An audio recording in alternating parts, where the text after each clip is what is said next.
बिस्मिल्लाहिर्रहमानिर्रहीम। अस्सलाम वालेकुम डियर स्टूडेंट्स, मैं डॉक्टर अहमद। अच्छा बच्चों, फिजियोलॉजी में लेक्चर नंबर 31 डिस्कस करने जा रहे हैं और लेक्चर नंबर 31 का टाइटल है इलेक्ट्रोकार्डियोग्राम। अब देखें, जब हमें कोई हार्ट मसला होता है या हमारे घर में किसी को हार्ट मसला होता है, हम डॉक्टर के पास जाते हैं हॉस्पिटल में, तो डॉक्टर हमारी ईसीजी करता है जिसको हम इलेक्ट्रोकार्डियोग्राफ कहते हैं। तो उसके शक्ल में ना ईसीजी में आपको एक ग्राफ मिलता है, तो उस ग्राफ से डॉक्टर ये पता चलाता है कि इसका जो दिल है वो सही काम कर रहा है या नहीं कर रहा।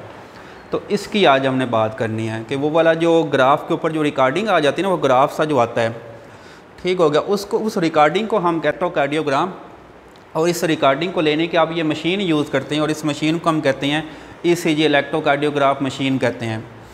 तो आप देखें, recording of contraction and relaxation phases of cardiac cycle.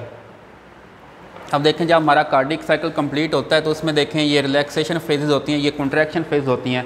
तो इनको आप एक रिकॉर्डिंग के ज़रिए चेक कर सकते हैं कि आपका जो दिल है उसके जो एट्रिया वेंट्रिकल सही कॉन्ट्रैक्शन कर रहे हैं या नहीं कर रहे। ठीक हो गया।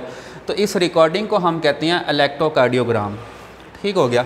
तो अब देखें, अब ये वाला जो इलेक्ट्रोकार्डियोग्राफ मशीन हम यूज़ करते हैं तो उसका पता आपको पता है, इसके इलेक्ट्रोड्स होते हैं। तो वो इलेक्ट्रोड आप ये चेस्ट पे जहाँ पे हार्ट है उसके अपोजिट साइड पर लगा के तो आप ये रिकॉर्डिंग ले सकते हैं।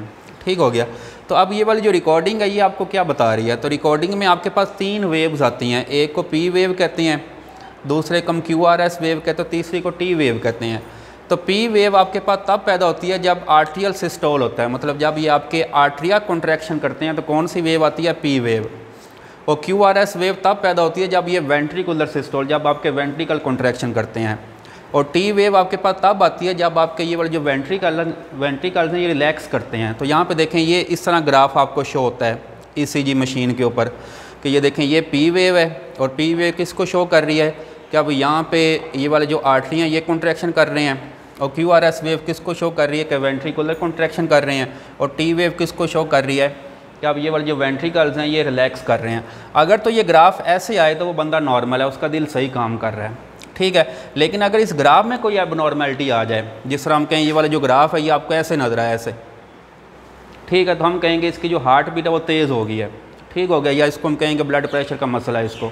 या आप कह सकते हैं ये इसके अलावा ये बहुत, ये देखें ऐसे बहुत फासला आ जाए, यहाँ पे ऐसे आ जाए, तो हम कहेंगे इसका जो दिल है उसकी हार्ट बीट स्लो हो गया, वो सही काम नहीं कर रहा।